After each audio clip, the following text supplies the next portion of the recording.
गांव धरणगांव हरियाली से घिरा था, लेकिन एक भयानक डर वहां बसा था, जिसे लोग मुंजिया कहते थे। मान्यता थी कि मुंजिया अंधेरे के बाद बच्चों को ले जाता है और वे कभी वापस नहीं आते। सूर्यास्त होते ही गांव में सन्नाटा छा जाता था। राजू, एक निडर लड़का, हाल ही में अपने माता पिता के साथ गांव आया था। एक दिन बच्चों ने उसे मुंजिया की कहानी सुनाई।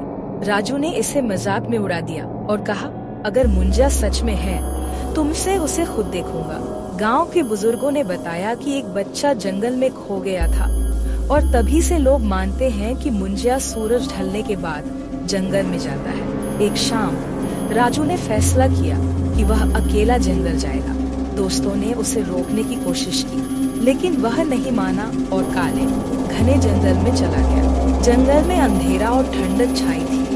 कुछ कदम चलने के बाद राजू को किसी के कदमों की आहट सुनाई। उसने चारों ओर देखा पर कोई नहीं था। फिर उसे धीरे धीरे किसी के बोलने की आवाज सुनाई दी।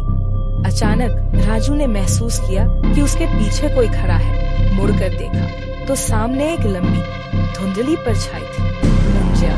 उसकी चमकती आंखें और भयानक चेहरा देखकर राजू का शरीर कांप उठा। राजू ने हिम्मत जुटाई और भागने लगा। मुंजिया ने उसका पीछा किया। जंगल की अजीब आवाजें और चलती छायाएं बढ़ी और राजू बाहर निकलने का रास्ता ढूंढने लगा। तभी राजू को एक पुराना मंदिर दिखा और वह दौड़कर उसके अंदर चला गया। मुंजिया मंदिर के बाहर रुक गया। वह पवित्र स्थान में नहीं आ सकता था। राजू की चीखें सुनकर गांव वाले, जिनमें उसका पिता भी था, उसे बचाने आए।